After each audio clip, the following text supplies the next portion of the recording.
مبینک سال دوم است که در تاجیکستان آزمون بهترین مخلص سال برگزار می‌گردد و امروز در یک تالاری باشکوه از آزمون نوبتی جنبش می‌گردد و این نکته را باید ذکر کنیم که همکنون مبلغ جایزه پولی به مراتب بالا رفته است و مسلم است که البته فن کلوب های دسته های لیگ عالی و یکم برای به دست آوردن این جایزه بزرگ امسال خیلی تلاش کردند. می‌بینیم که کی غالب این آزمون می شود.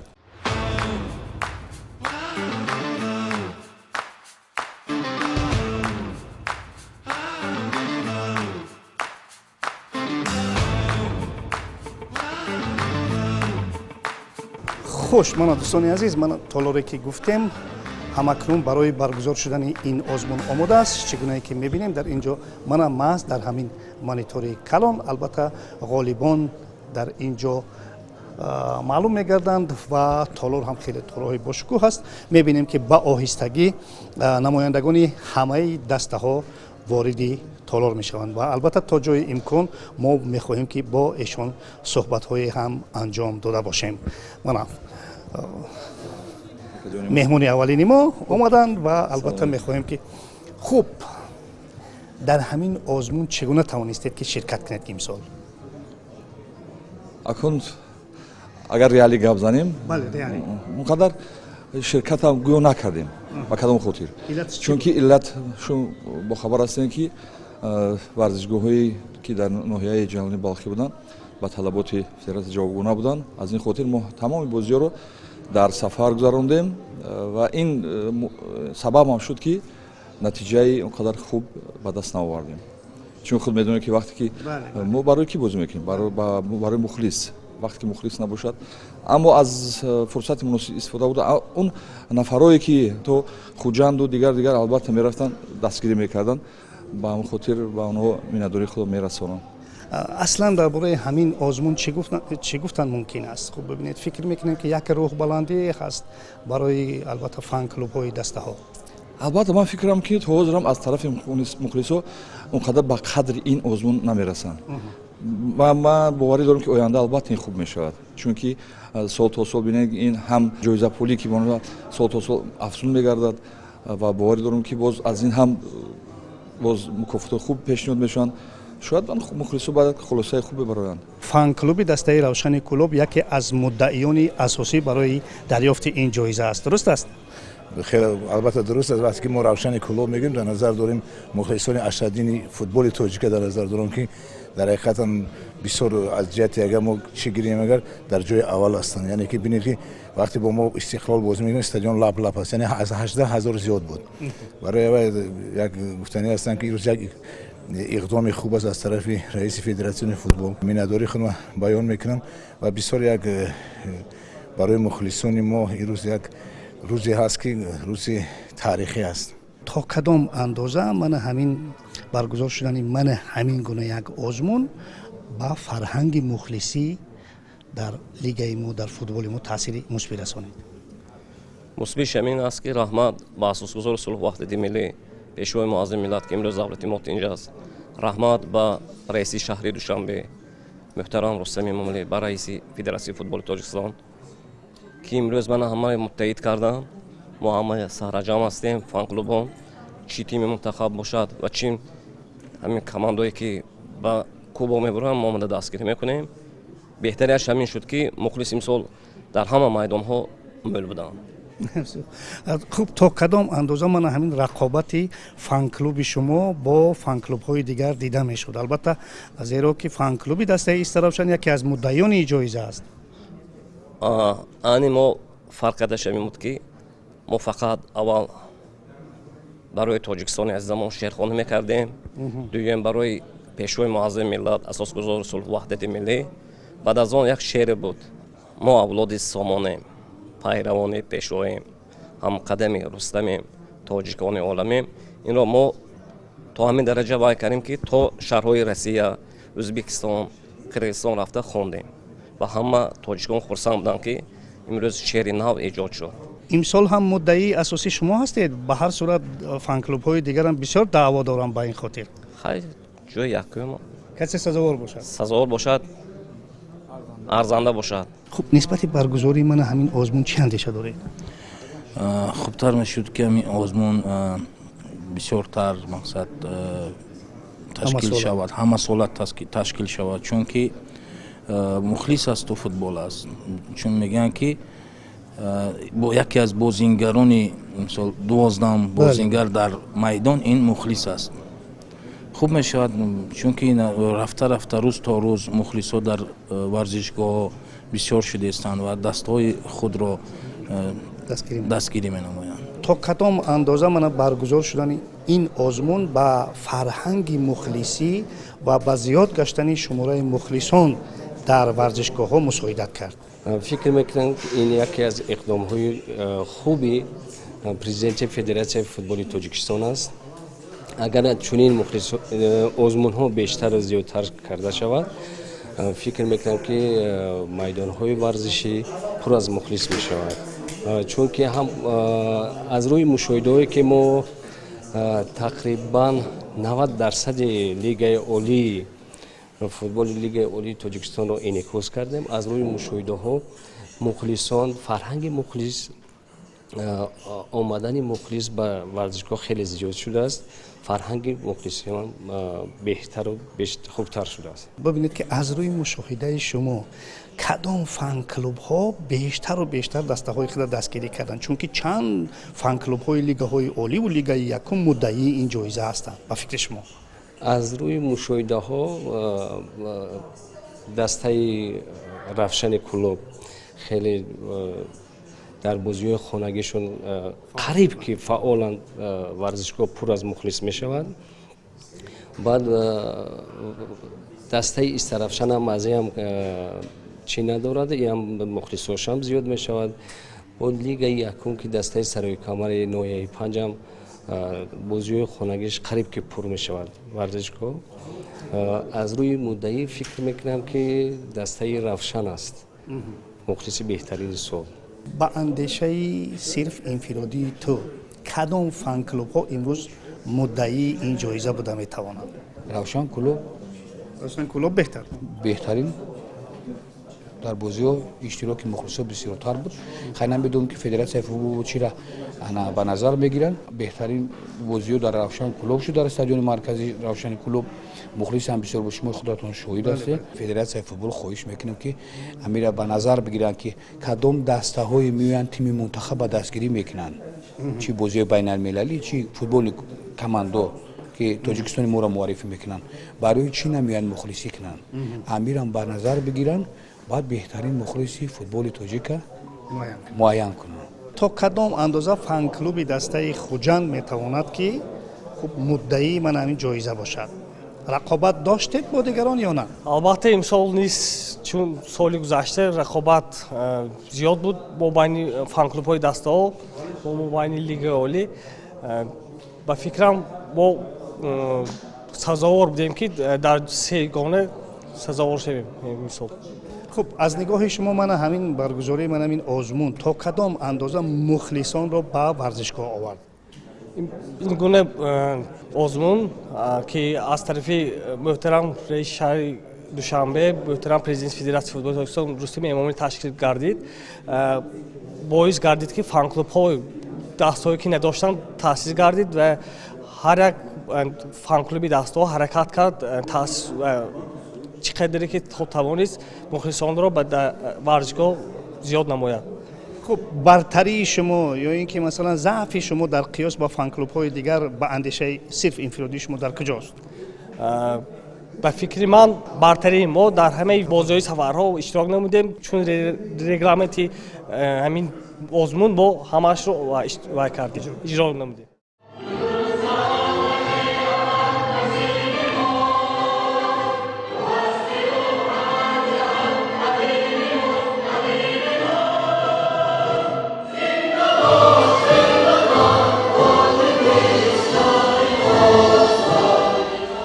مراسم با صدا دادن سرود ملی تاجیکستان آغاز گردید.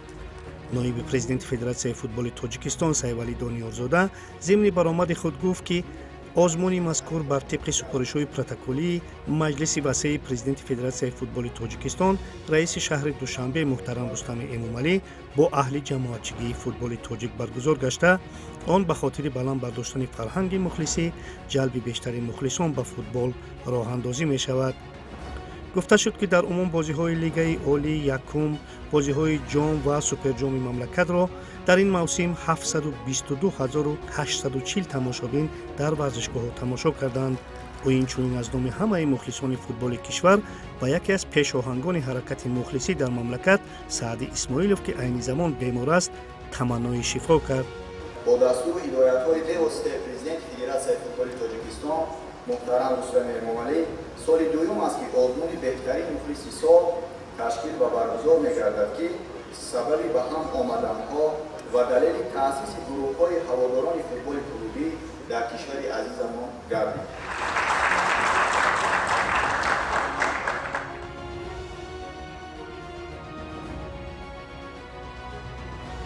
сипас супоридани ҷоизаҳо оғоз гардид ва нахуст дар номинатсияи инфиродӣ туҳфаҳо супорида шуданд.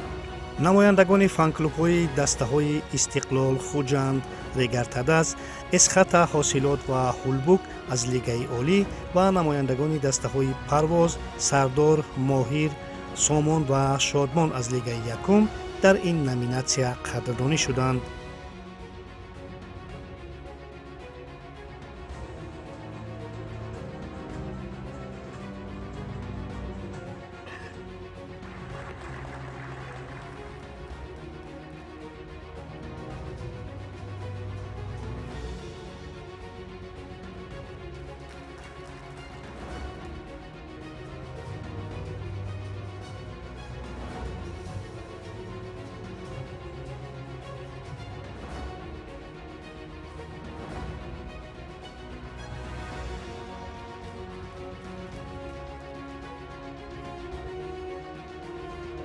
ба Манижа Рӯзиева, мухлиси дастаи Саразми Панҷакент, Зарина Исмоилзода, муовини раиси ноҳияи Рӯдакӣ, Бахтиёр Собиров, мухлиси дастаи Вахш ва Шӯҳрат Шонов, мухлиси дастаҳои Якачини Тоҷикистон туҳфаҳои махсус тақдим карда шуд.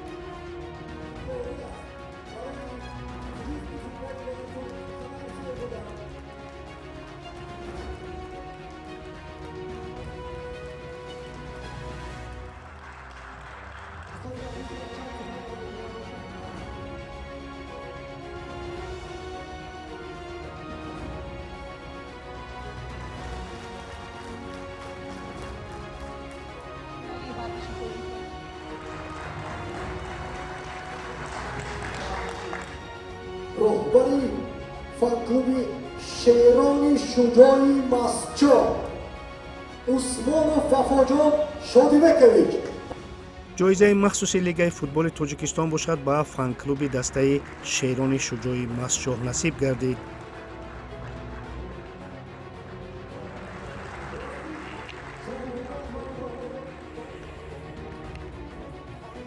бояд гуфт, дастандаркорони ин маросим ҳамчунин барои меҳмонон як барномаи хуби ҳунариро пешкаш намуданд, ки усулан аз сурудҳо дар васфи ватан ва футбол таҳия шуда буд.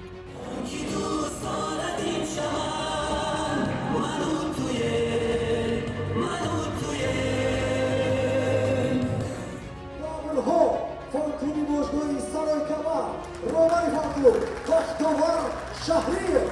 баъд исми фан-клубҳои ғолиб дар озмуни беҳтарин мухлиси соли 2025 садо доданд. ин нуктаро бояд гуфт, ки дастандаркорон ду фан-клубро сазовори мақоми сеюм донистанд. фан-клуби бабрҳои дастаи Сарои Камари ноҳияи 5 ва палангони бодии Вахши дастаи Бохтар ба ин мақом ноил гаштанд.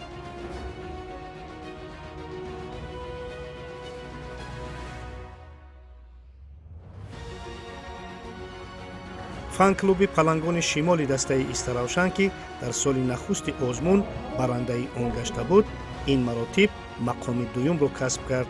ду карат ғолиби озмун намешавад. Палангони шимол, фан-клуби бошгоҳи Истаравшан Ғайрат Маҳкамов.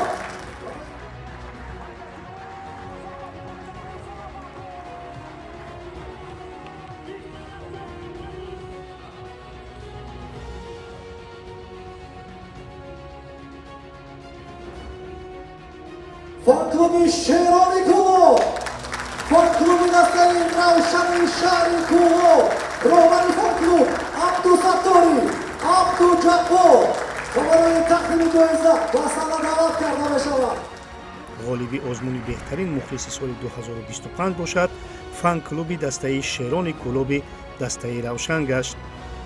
گفته می شود که دو مقامدار جای سوم با مبلغ 20,000 سومانی، جای دوم با مبلغ 30,000 سومانی و غالب آزمون با مبلغ 40,000 سومانی مکافات پولی را سزاوار شدند.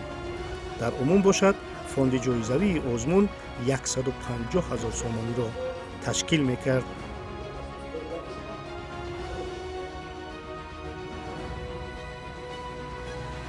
مبارک باشد. رحمت. این جایزه که ما غالب شدیم جایزه نه تنها از ما، از تمام مردم کلوب است، از تمام مخلصایی که نه تنها در کلوب در دیگر جا هستند، حتی در نیویورک، در مسکو، در همه جای، خلاص از همه است. تشکر به همه اونهایی که مخلصی کردن قطعی ما. رحمت برای تشکیل کننده اول خصوصا به جناب عالی که مهنت و زحمت های ما از که ما در چنین مراسم ها اشتراک میکنیم، رستم ملکی ما رو قدردانی کرد. مبارکتان باشد. این چیز خب فکر میکنم که خیلی زحمت کشیدید. اصلا میخواستم اندیشه های شما رو اطراف من همین آزمون بفهمیم که همین آزمون چگونه مخلصان را به ورزشگاه آورد. بسیار چوربینی نقص بعد همین ورزشگاه ها دیگر خیلی شدن، مخلصان بیشتر من اکنون فروزکان چسباندن. بعد این وقتی کاری میشد با مخلصان زیاد میشد. مخلصی با کاری دولتی خلل نمیرسه یا که برعکس کمک میکنه؟ فکر میکنم در برابر منصب‌های دولتی فعالیت کور پیکاری هر روزه تربیت فرزند و اولاداری بانوانی کشور خوب میشد که به ورزش توجه خاص ظاهر مینمودند. مخلصی و توجه به ورزش میتواند ما را به طرز حیاتی سالم وادار سازد و در نوبت خود ما در تربیت نسل نورس و جوانان این جوده را انتخاب نماییم. ما از سال دیگر در سگونه حتما جا میگیریم. یگانه سببی که امسال ما جا نشد میدان خانگی ما حالت خوبی ورزشی نبودن. برای ما بازی ما بسیار وقت در سفر بودن، اما بازی که در خانه بودن پر از پر همه آگاه است، پر از مخلص بود. اگر ما موسم بعدی جای افتخاری میگیریم. امیدوار هستیم. مبارکتون باشد و البته موفقیت برای شما. زنده باشین. تا کدام اندازه به اندیشه شما من همین آزمون مخلصان را به ورزشگاه کشید؟ سلام علیکم. برای تشکیل کنندگانی که توی دو سالگی از طرف رئیس فدراسیون فوتبال تاجیکستان محترم رستم مالی برای قبول نمودن آزمون مخلص سال برگزار گشته است. این پیش از همه روحیه مخلصان هم باز هم بلند گردانده که مخلصان باز هم زیادتر ذوق کوشش کنند که در روی ورزش کوشش بخرجند. کی فان کلوب دسته استقلال جای اول را میگیرد؟ کوشش کردیم باز نقشه را آماده کردیم، باز هم هر چی خوبتر آمادگی را برامونیم کوشش کردن که زحمت تلاش کردن که برای معیارهای اساسی که غالبان رو معین کرد این در مد اول شماره مخلصان در تمام بازی‌های خانگی و سفری و از جمله شماره یعنی که حضور مخلصان از روی شماره بازی‌های سفری خود هر یک کلوب و تعداد قاعده ویرانکنی‌هایی که از جانب مخلصان به قید گرفته می شود یا اینکه صادر می شود از جانب کمیته ترتیب انتظامی فدراسیون فوتبال تاجیکستان به راه ماندن فروش چیپته‌ها چگونه که ما شاهد گشتیم باعث خوشنودی است که در ورزشگاه کلوب آرینای شهر کلوب لکه همون تجهیزات خریدگیری فروش چیپته‌ها نصب گردید. این بسیار خوب است و دیگر کریتریاها یعنی آداب و اخلاق فردی هر یک مخلصی که در ورزشگاه حاضر می شود. امسال چی تفاوتی بود از سال قبل؟ تفاوت‌ها نظر به سال‌های گذشته به حد نظررس بودند. از جمله مداوات مخلصان در ورزشگاه‌ها که نشاندادها بسیار خوب شدن، یعنی شماره مخلصان در ورزشگاه ها علل خصوص فان کلوب ها یعنی که گروه مخلصانی که در آزمون غالب آمدن شیرانی کلوب از کلوب فوتبال روشنی کلوب، پلنگان شمال از کلوب فوتبال استرافشان، همین گونه ببرهای کلوب فوتبال وخش سرای کمر و دیگر غالبان این озмун яъне ки мухлисонашон бисёр ба як анбӯҳ ба як валвала ба як фарҳанги хуби мухлисӣ дар варзишгоҳҳо бисёр мухлисӣ карданд. то кадом андоза шумораи мухлисон бо оне ки ангезаашон ҳамакнун зиёд мешавад дар варзишгоҳҳо афзуда аст? зиёда аз дар маҷмӯъ агар гӯем лигаи якум ва лигаи олӣ бо тамоми мусобиқаҳоро дар маҷмӯъ зиёда аз 720 000 ба қайд гирифта шудагӣ аст аз рӯи